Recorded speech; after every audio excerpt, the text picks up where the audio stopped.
carry around a bag full of dirty, stinky garbage all day. That wouldn't be very pleasant, would it? But what about all of the mental trash that we carry around with us all the time? Maybe it's time to throw that out too. Welcome to the Joyfulicity podcast. I'm your host, Laura Wakefield. My son's daily chore is taking out the garbage. We have small waste bins all around the house. He goes around daily and empties them all and puts the contents into a larger trash can that we keep outside. And every Monday, a company comes and hauls our family garbage to the dump for us. You probably have a similar routine at your house too. We have a big family, so if we don't stay extremely consistent with this program, the trash would pile up ridiculously fast.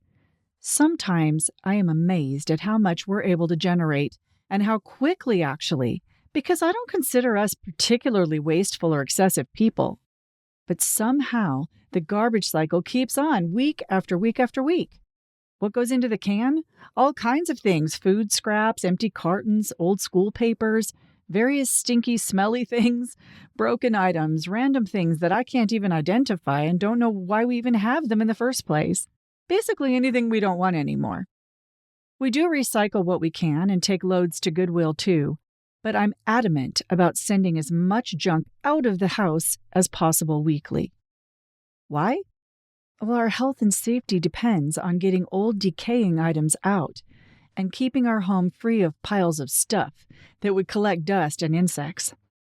Plus, clutter stresses me out. Have you ever seen those hoarder shows on TV and see what happens when people don't take the trash out? No, thank you. I'm also pretty good at keeping my electronic devices clear of unnecessary garbage. I use that little trash bin icon liberally, and I daily purge my email box and history, drag, swipe, gone. If I get behind on this, my programs all run slow and are more prone to crashing.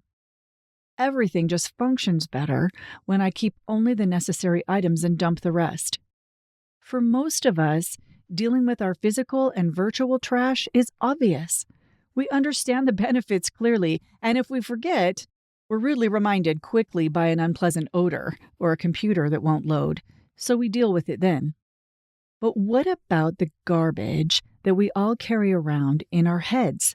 It isn't always as easy to recognize, but the consequences of letting it accumulate can be just as messy and unpleasant. Different studies that I have read suggest that up to 40% of the U.S. population suffers from some level of depression or anxiety disorder. The statistics vary from site to site, but they all agree that the numbers are huge.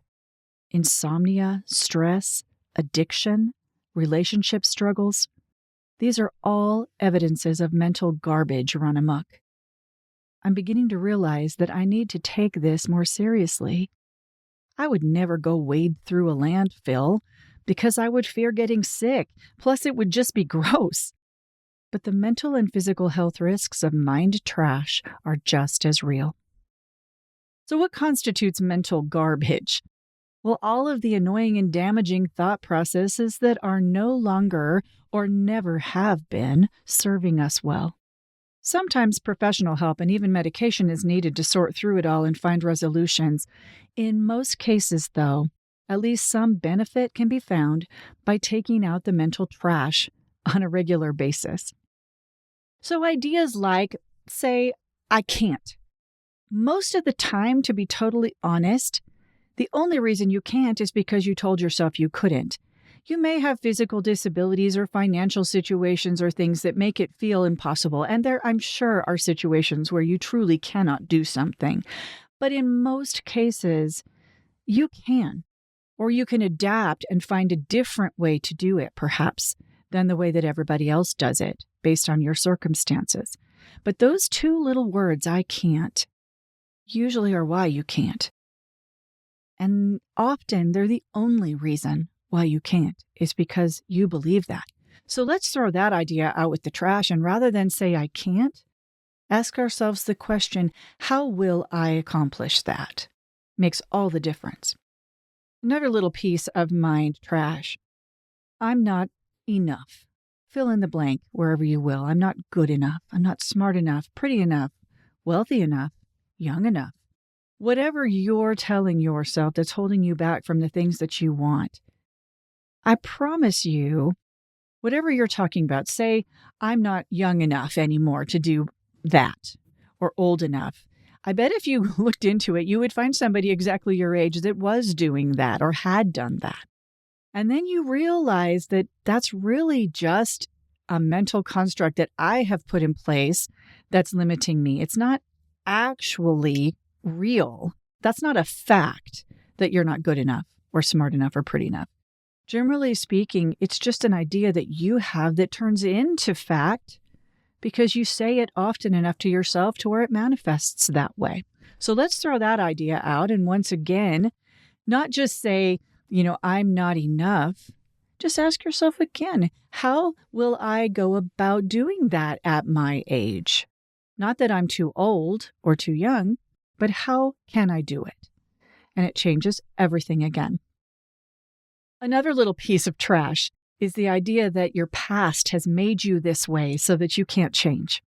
Now, it's absolutely true that the things that happen in your childhood or in your life will carry forward with you in ideas. Some things are quite traumatic or quite wonderful or whatever, but the things that happen to us definitely have an effect on us. You can't deny that that is true.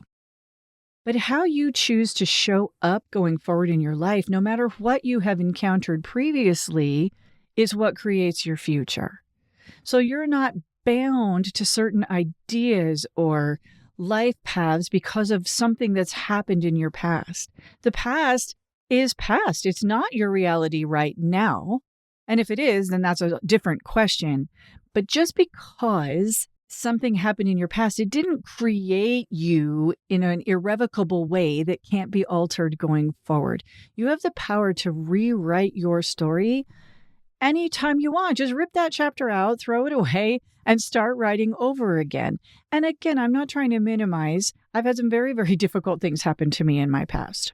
And they definitely had an impact, but you can choose whether that impact is going to continue to be negative or whether you're going to turn that situation around and find a positive life, either without that completely or sometimes actually taking that difficult thing that you went through and turning it into good in ways to help bless other people because of insights you learned from it.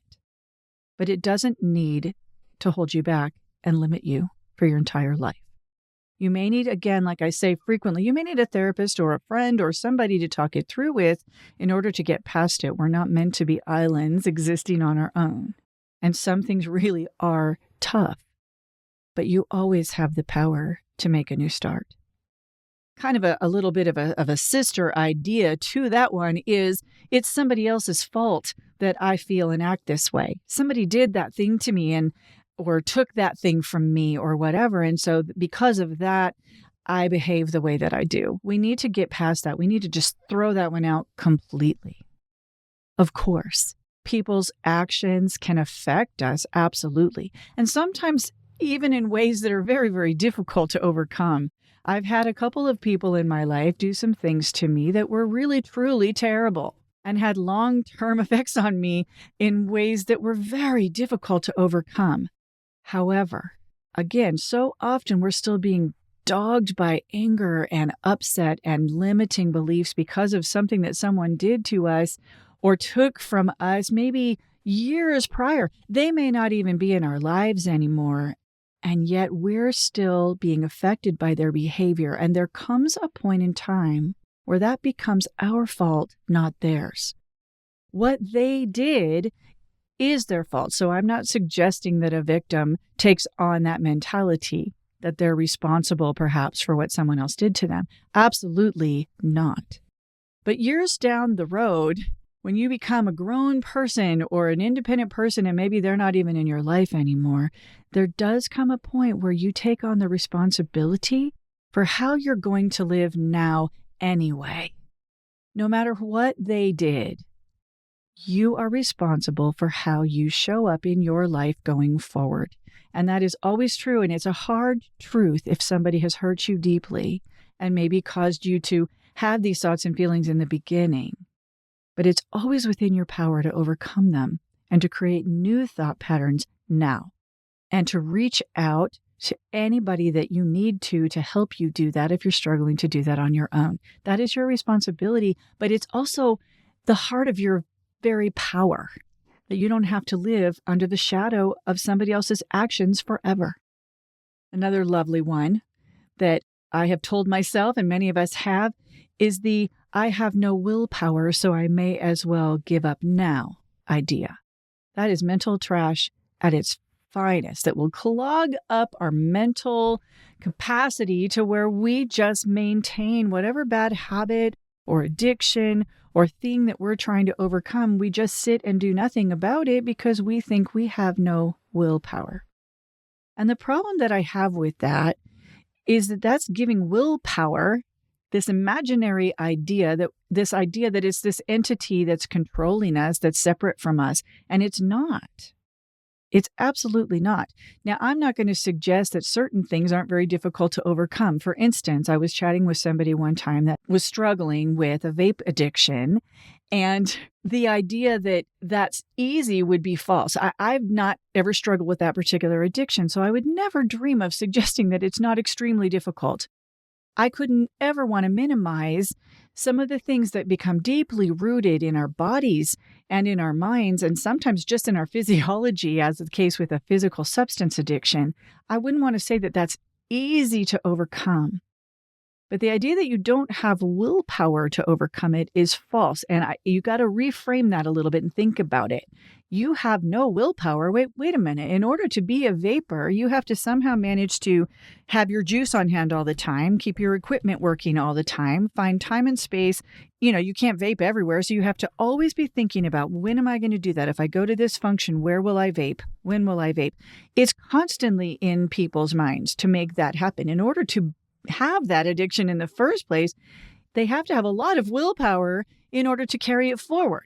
So, and I say that only to point out that that same person that thinks they don't have willpower to overcome it has plenty of willpower, and they know that because it's not easy to keep that addiction going in society. So in order to do that, there's a million things that they have to be able to achieve to do it. And when you can reframe that in your mind and realize, actually, I can figure out solutions to problems. Actually, I am pretty strong-willed when something matters to me. Actually, I am powerful. And if I take that same power and I apply it to the opposite, in this case, whatever that may be, whether it's, like I said, an addiction or just a bad habit that we're struggling with, if we realize how much power it actually takes to maintain that, then we realize this idea that we don't have power is false. It's just a matter of directing that power in a different place. And once again, I'll say it may take help from somebody else in order to achieve it if we're struggling to do it ourselves. But the responsibility and the ultimate ability lies within you right now, always. Another one. I'm so afraid to fail, I shouldn't even try. I tell myself this one all the time, and it keeps me paralyzed and standing still. And it's a similar idea to the willpower idea. That takes a lot of energy to maintain that idea that you can't do something or that you might fail, so you shouldn't try. If you could just redirect that energy toward what would happen if I did try it. Sometimes I take that out to the worst case scenario, which sounds counterintuitive, but it's been very effective for me. So I tell myself, what is the worst thing that could possibly happen? I'm about to give a speech somewhere, and I'm a little bit nervous, and I think, well, I shouldn't even try that. That's beyond my level, right? I'll fail somehow. And then I'll think, okay, well, think about it for a minute. What is the absolute worst thing that could happen? Well, I'm walking up onto the stage, I trip on the steps and fall flat on my face in front of hundreds of people. I mean, it would be pretty embarrassing for sure, but the truth is, you would just get up and you would start over again, and nothing truly awful would have happened. Most of those people, there might be some snickers or whatever on your behalf, but most people would jump up to make sure that you were okay and applaud you for standing up at the podium after something like that and carrying on anyway, and would actually gain an immense amount of respect for you. Not only that, it's not always the worst thing to fail. Sometimes we learn the things that we need to learn most by failing, and if we never try, we'll never learn. We'll never progress.